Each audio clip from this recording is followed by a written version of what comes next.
Assalamualaikum and hi everyone, my name is SARINA binti HASHIM. My number matric is 293297.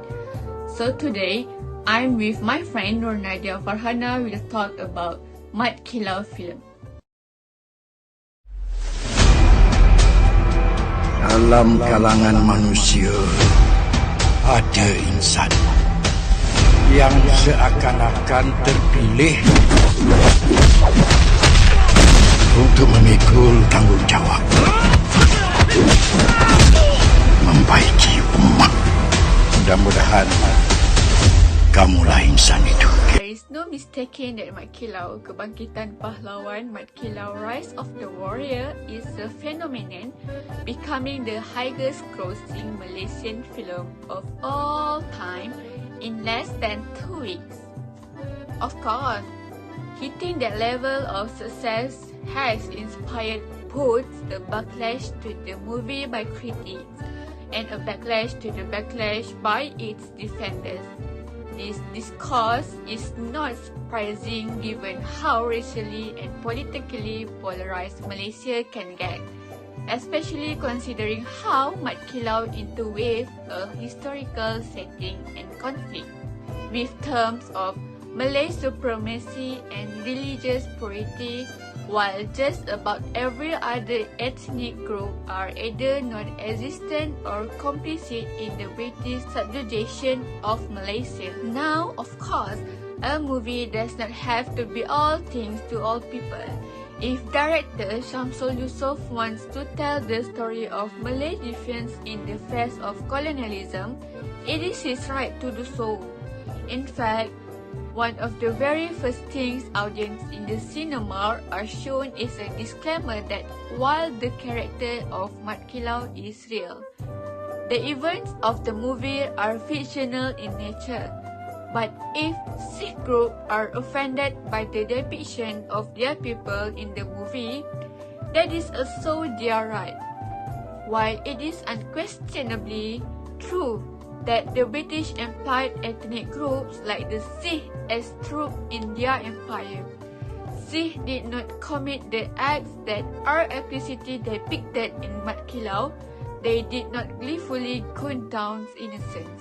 The movie has them in the role of helpless henchmen to be slaughtered by the dozen at the hands of Malay heroes, which underlines the fact that Mat Kilau is not a historical drama despite its setting.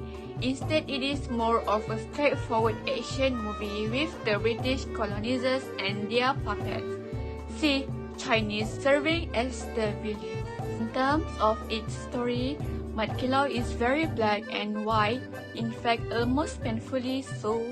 It is 1890 and the British are expanding into Pahang to exploit its resource and levy burdensome tax on the citizens.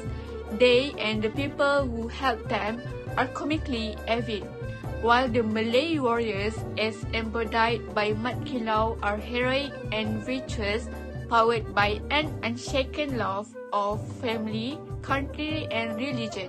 They clash a few times and good triumphs over evil. There is nothing inherently wrong with making a movie like this, even if the drama is simplistic and manipulative, with many dialogue scenes repeating the same ideas. Every character is one-dimensional and they have the same conversation that begin and end in the same way, oftentimes shouting most of the time. Terms of Malay supremacy and Islamic ideals are underlined and underlined again. Watching the Mat Kilau, one can't help but think of other similarly nationalistic movies from overseas. A common comparison has been IP Man, the 2008 modern martial arts classic from China, starring the awesome Donnie Yen like Mat Kilau, that film tells a highly fictionalized story of a real person. Wrapped up in the cloak of nationalism, IP Man is also the story of traditional values rising up against a foreign power. Thank you, my dear friend Sarina. My name is NADIA FARHANA binti JAMIL. My matrix number is 292966. I will continue with my part, which is about building on the success of Mat Kilau. Mat Kilau, the current blockbuster film in the country, has generated record audience not only for fictional depiction of rebel leader and his fight against a British colonial rule in Pahang in the 1880, but also for the controversy which has accompanied its release. The Malaysian branch of United States has publicly condemned the film for portraying those from other communities as a villains, and for its controversial and distasteful scenes which could lead to racial and religious misunderstanding in the country.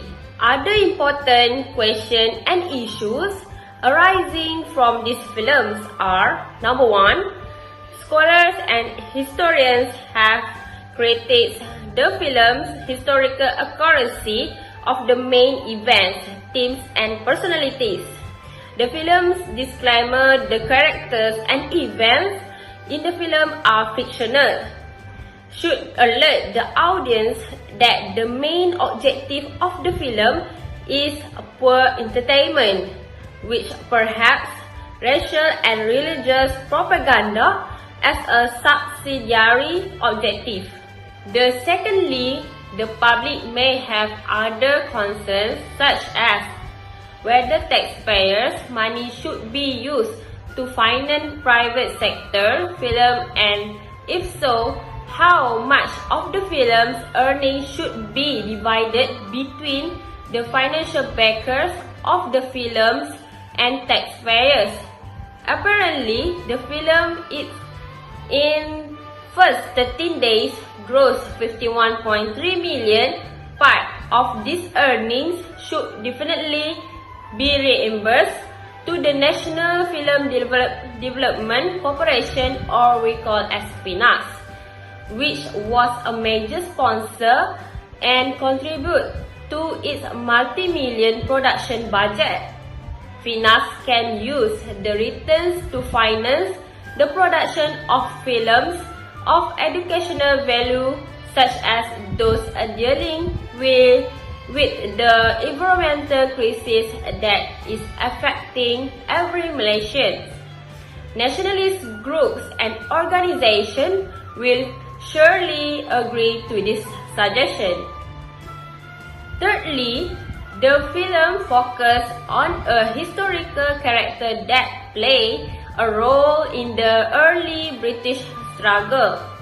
This should set precedent for films on the historical tumultuous periods of Malaysian history, such as the rise and fall of the Malacca Sultanate, which at the time ruled the world's greatest port, and the arrival of Admiral Cheng Ho, which marked the establishment of diplomatic relations between China and Malacca.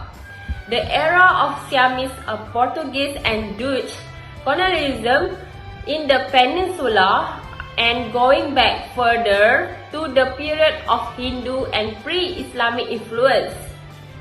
Lastly, ultimately, despite its fictional status, the film on Mat Kilau also raised important questions as to who were the real villains that permit to the British to take over of Pahang and the other Malay states, and ushered in the change that forever altered the life of Malays and the immigrant communities for the better and worse.